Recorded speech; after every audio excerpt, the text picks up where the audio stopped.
So today on Chicken Joe's Roadshow, I'm gonna run you through how to keep your vehicles happy and running through the winter if you're moving to a cold or extreme environment. So I'm in the interior of Alaska, so this is a pretty common practice up here. And run you through some tips, tricks, and how-tos. That way you don't spend money you don't have to. As with anything with vehicles, for some people it can be intimidating. This is not a hard job at all. And shops in town will charge you anywhere between $600 and $1,000 depending on the vehicle to do it. So I'm going to run you through how to save a little bit of money, how to keep your vehicle running, and how to keep getting where you need to go even when it's cold outside. So let's get to it.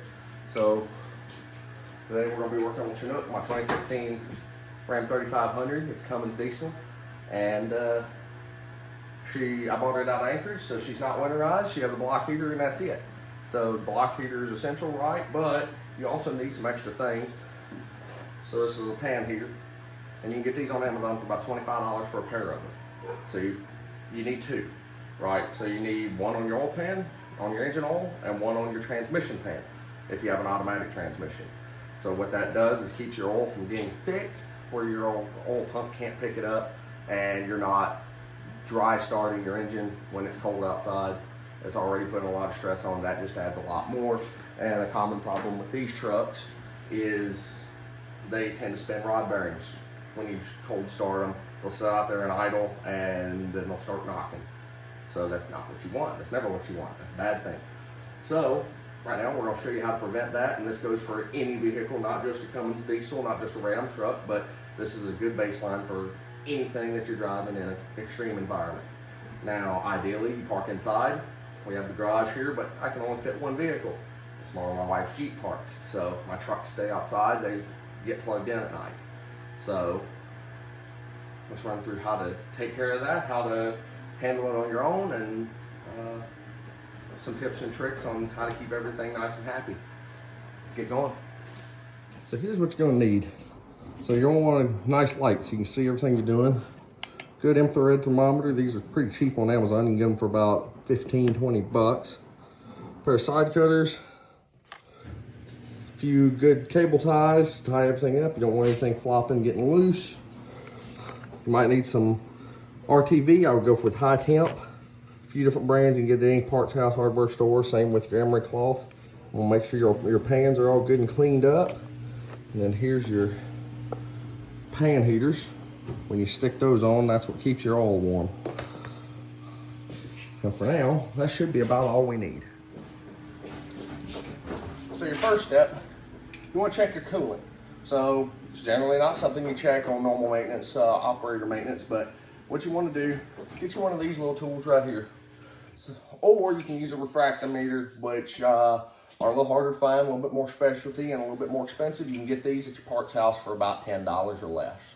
So what this does is we're going to take in antifreeze, and it's going to tell us our freezing point. So in the lower 48 or in warmer environments, you generally want to run a 50-50 antifreeze water mix. Up here, generally you want to run a 60-40 mix, and what that does is it brings your freezing temp down to around 45 to 60 below.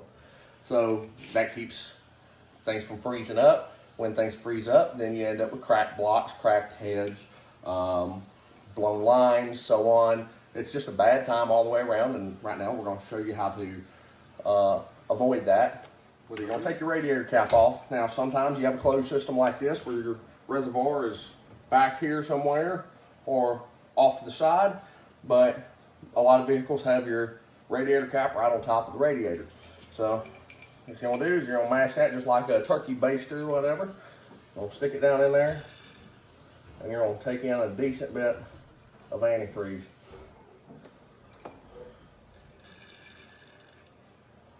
And what you want to do is you want to fill that up to this line up here, which may be. Might take a little bit because my tube here really ain't long enough.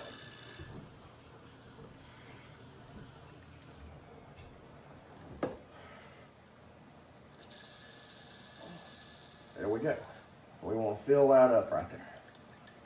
And you're going to drip a little bit, so you want to keep a rag on deck. This can be a little bit of a dirty job, but it's nothing to it. So what you want to do, come over here with me. So So we're gonna fill it up to that fluid level line right there. And this is more than good. So this is your freeze point, and we have a Fahrenheit and a Celsius reading for anyone using communism units out there. So this one is sitting around 50 below. You hold it nice and level. That little arrow pointing right there. Right now we're sitting about 50 below, which is more than fine. Now if you're not to the spec, like I said, generally you want your coolant level or your coolant freeze point to be around 40 below. If you go up to 60, that's more than better. But what happens if it's not? Well, that's easy. So if your coolant level is a little low, because that's the secondary point of this, is to check your coolant level in the first place. Then you just add some concentrate to it. So I like running this O'Reilly's Dexcool, the orange, full strength. So you can add a little bit of that, run it and check it again. Or if you are topped off, then this will get a little bit messy. You just have to drain about a quart to a half a gallon out, and then add your full strength antifreeze in with it. Make sure that you're putting the antifreeze in that is already in the vehicle, preferably what it calls for in the service manual, the owner's manual. Do not mix your antifreezes. That can cause corrosion and a lot of problems down the line. So make sure you're putting the correct antifreeze back in it, but you just put your full strength in there, and that will bring your freeze point down. Between adding, you want to drive it for 5-10 miles, let it circulate good, and then retest from there. Remember, do not open a radiator cap when it's hot. That can hurt. And pressurized steam, it doesn't feel good. So make sure you let it cool down first. So cool. Now if your antifreeze is good to go, then let's move on from here. So what we're gonna do is we're gonna slide up under here. We're gonna give everything a good once over while we're up under here. So make sure that all your ends are in good shape, tie rod ends and U-joints. Any suspension parts are not obviously in bad shape, which this one's in pretty good shape. This was an Anchorage truck, so she's got a little bit of rust, but a little surface rust, and not a big problem. You'll also want to check your brakes and check your tires. You're gonna want good tires, which we'll get to here in a little bit. So we're gonna come back here, and here's the bottom of our oil pan. And well, there's a first problem. It don't have a pan heater on it. So when that oil gets cold, it turns into molasses, especially on these diesel trucks. And your oil pan or oil pump can't pick up your oil to circulate it effectively, right? So that's not good. So what we're gonna do is we're gonna put an oil pan heater on it. Oh, it also don't have a trans pan heater on it. So if you have an automatic transmission, you wanna make sure that automatic transmission fluid stays where it moves around. Now, you don't wanna overheat it, which a good pan heater will not let it overheat, but you also don't want it cold starting and not lubricating your transmission properly, right? That's a bad deal. So right now we're gonna put both of these pan heaters on. It's a little bit of a process, but it's super easy and anyone can do it. So everything else looks fine up under here. All right, take your flashlight and look everything over. Oh, this truck has a block heater already in it. You see our wire right there. So we're gonna wanna locate our block heater, which will be right up on the side of the block somewhere or another. You'll just follow that. And it might be a little bit of a pain to find, but once you find it, you're gonna wanna make sure that that's operational, which I'll show you how to do here in a little while. So right now we're gonna get these pans prepped. So right now you can see they're pretty dirty. Now, when you stick your stickies, they don't stick to dirt too well. So what you're gonna wanna do is you're gonna start with finding the nicest, flattest piece of real estate on that pan as you can. This goes for both pans. Well, a pan tends to be a little easier than a transmission pan. Transmission pan has all these grooves and ridges, which there is a way around. So I kind of like this spot right here. So we're gonna take a little piece of emery paper. You can use 160-ish grit sandpaper. You can use even a wire brush. And you're gonna knock all that dirt off, just like that. Get a nice clean spot.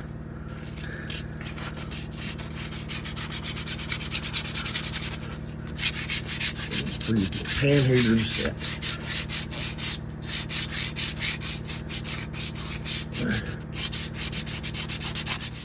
And then you'll take you just a paper towel and some rubbing alcohol. Make sure you get all the rest of that off right there. That way, when you stick it, you get a nice clean stick. All right, so I'm gonna go ahead and finish that off and bring the pan heater up under here, and we'll start from there. Now, it's always a pretty good practice, even with these sticky back pan heaters. Take you a bead of RTV, run right around the outside right there. That just makes sure it'll seal all nice and continue heating for a long, long time. A little bit off in the center there. And what that does is it keeps water and dirt all from getting in around your heater there, and not only insulating it, but also wearing on it and shortening it out. All right, we'll see how much you can see here. All right, we have our pan heater prepped and RTV'd up, ready to go. We're gonna stick it on in a way that our cord will be nicely accessible. It'll be easy to route. Right on that spot we just cleaned off here a little while ago. We're gonna push out till we get that RTV up, out all the way around it. Nice, flat, smooth, and as stuck as we can get it.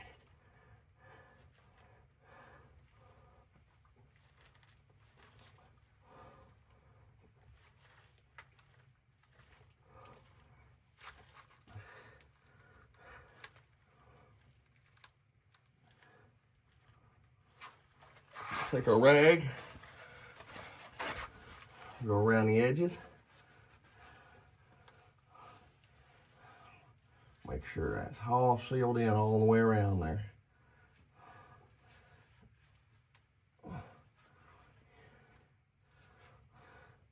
Don't worry about a little bit of extra RTV being on your oil pan, because it don't hurt it. It won't hurt it at all. That's what it should look like. Then we can get our cord pulled out and ran whichever way we need it ran. And our heater is nice and stuck up on there, and it ain't going anywhere. A nice warning, that RTV will get all over everywhere, so make sure that you either wear gloves or be like me and just keep 1,000 rags laying around. And then, there you go, and that's how we put a pan heater on. We're gonna do the same thing with our oil pan up front. We'll make sure it's on your engine oil pan. And you want it in a nice low spot, preferably close to the pickup inside if you know where that's at. Which it'll be in the sump on these trucks and most vehicles there. So we're gonna put one more pan on the oil pan heater, and then I'll be back with you for running the lines. All right, once you got your pan heater stuck and your wires nice and run up, so we got them all tied up, run up over the cross member there. You want to make sure your wires don't get anywhere they can get rubbed on or pulled on. And then you're gonna find a nice spot up under or back behind your bumper, or run to a three-way, like so. So your pan heaters and your block heaters gonna plug in there, and then you plug your extension cord in there to plug your truck in. So they make four ways. They are not made for vehicles. No matter what the parts house tells you, they are not made for vehicles. They'll rattle loose and start to melt, start getting hot up under the truck. You want you a nice three-way just like that right there. There's a few different designs, but that's the idea. You do not want one of them four-way blocks. Even though as nice as they look and you can run an extra accessory off of them, don't do it. So we're gonna run a three-way, find a nice spot in the bumper. We'll drop it down, get it put where we want it. Make sure your end is somewhere you like it. We'll just drop it down like that for now. Get everything plugged in, then we can tie it up after we get everything plugged in. Then once you have everything nice and plugged in, you'll tuck it up in there, somewhere up in the frame, nice and snug. And then, see how we got it all run, all nice and clean back up over that cross member right there. And we're gonna put a tie right there. And then we can come back up top side and find the right spot for our plug. take that and we can run it out. And I think I like putting it about right there. That way it's nice and kind of out of the way, but easily accessible. And then pull it nice and tight. That way nothing moves around or rattles. And that'll be about it. We're just gonna clean everything up now. And then I'll show you a couple other little things here and there, and this job's gonna be done. So the next step is gonna be plugging everything in to make sure it works. So I'm not gonna go through block heaters today, aside from verifying it works. If you have a block heater, great. Just find your plug, like my truck had, and follow it back, and you'll find your block heater. It's gonna be somewhere on the side of the engine. But it can be very vehicle specific how they're put in and the style. So definitely look into that for your vehicle and make sure that's something you can take on as far as installing it. This truck already had one, so we didn't have to do that today. But there's plenty of vehicle specific walkthroughs on how to put them in on your specific vehicle. Some of them are pretty easy. They're just find the spot where it goes and they clip in. Some of them you have to take a freeze plug out and either press or screw them in, which can be a little bit of an involved process. It's not hard, it's just getting to it that can be difficult, and you're going to be draining coolant. So, but keep that in mind for whether you want to do this yourself or if you want to let a shop do it. If you're not comfortable doing it, definitely let a shop do that. Especially on refill, there can be some things that can damage the vehicle. So what you want to do is you want to plug everything in, and now we're going to look to see if it's getting hot. So we're going to take our digital thermometer here, move you a little bit, and then my block heater is up under that exhaust manifold. So this can be a little tricky, just finding them and getting to them. It's getting pretty warm. You're just going to want to stick it on the side of the block or close to the threads where that block heater is located, and see if you have a temperature change, which this is in a little bit of a weird spot, but yeah, it's going from 109 to 124 at the side of the block, which means inside is plenty warm. So you're going to do the same thing up under the truck. I got my block or oil pan here right there. You see it's nice and toasty. We're gonna do the same thing on our transmission pan. As long as it's warmer than the pan itself, you're doing good. So one thing to note, and it's a big deal for driving in the wintertime, it's your tires, right? So you wanna make sure you got good rubber. So a nice set of ATs is generally good enough. A nice set of ATs, even mud tires, depending on how you drive and what kind of conditions you're in, then it'd be plenty fine enough. But biggest thing, you want good tread. You want to make sure you got them nice little sipes in there. That'll actually help you grab onto the ice and move and turn and stop. Something like that, which were actually studdable. Most shops won't re-stud tires after they've had the studs took out. Studded tires are always great, but you don't want street tires. These little street tires, they don't do too good in the ice and snow, especially on a rear-wheel drive car, truck, whatever. They don't do too well. They'll slide around. You won't be able to stop or turn. It can make for a pretty sketchy situation that you really don't want to be in. Ideally, if you do want to swap your tires every winter, a little bit better control and traction, you want studded tires. You see how that's got that little steel stud right there, and they got them all the way around. You want your studded tires. Not only do they make the conditions a little bit better for you, but they make them better for everyone else, because these studs will actually tear up the ice. If you're in a place where it doesn't melt off like interior of Alaska, then these studs will actually start tearing up the ice over time. And if more vehicles are running studded tires, it makes everyone's driving condition a little bit better and a little bit safer. So if you are going to swap your tires for the winter, I would highly recommend getting a nice set of studded tires. But you'll also hear a lot about studless tires, studless winter tires, studless snow tires, whatever. Your Blizzaks are most popular up here. They're good. They give you a lot of traction, a lot of control, but the downside to them is they do polish the ice in a way, so they make the roads slicker for everyone else. So yeah, they work great on your vehicle, and if you get a good deal on them, there's nothing wrong with this good set of Blizzaks. They will wear quicker. They're a very soft compound, but I would prefer studded tires for my own rigs and just taking care of the road for everyone else. Just make sure if you're running them studded tires, make sure you're taking them off whenever the ice starts coming up or starts melting off or has melted off, because it'll tear the road up and it'll also eat your tires up pretty good. Same deal with Blizzaks. Make sure you're taking them off when the ice is gone. They do wear really fast on solid pavement. So, but yeah, tires are a big deal for keep that in mind. And overall, general maintenance, keep up on your oil changes, keep up on your grease jobs. Make sure all your lights are working. Make sure your heater's working good. If you're overdue on one of those little things you keep pushing off, just go ahead and get it done. It's pretty simple stuff. You could do it yourself. It's pretty easy to maintain a vehicle. It's a lot harder to fix them. So make sure, first and foremost, make sure your maintenance is up to spec. I know it can get pushed back. I mean, I do it myself. I have 5 daily drivers and I do it for a living, and maintenance can get pushed back to the side, but there's a time where you just have to put it down, take a Saturday, drink a beer if that's your thing, and just get it done.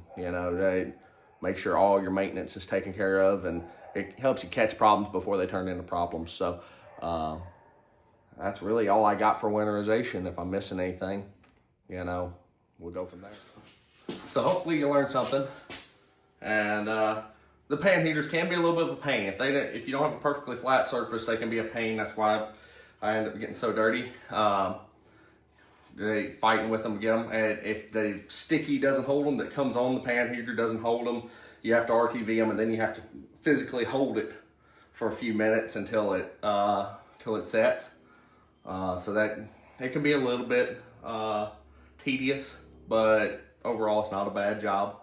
But that's the big thing for winterizing, and make sure your vehicle's ready for winter. Make sure your all pan heater works.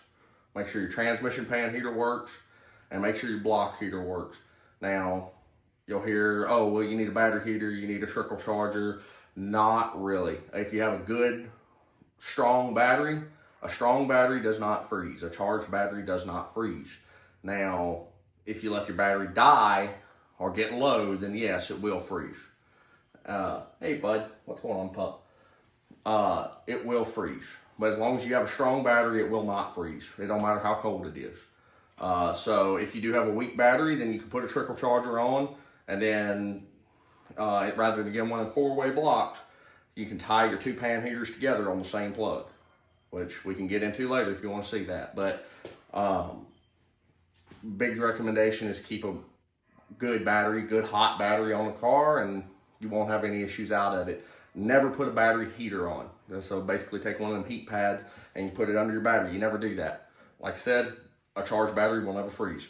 For 2, it makes an extra hot spot on the bottom side of the battery, so if it does start trying to freeze up, it can actually get hot enough to start melting the plastic either in your battery box or on the battery itself, which can cause a lot of other issues. And it can make a dangerous situation if you have a battery that actually started to melt and then shorted out inside. I've had a battery blow in half in my face. So that's not a good time. So do not ever put a battery heater on, and if your vehicle does have a battery heater, take it out. They're not good news, and they're just unnecessary. Otherwise, pan heaters, oil pan, or block heater. Your block heater will make it start, your oil pan will make it live.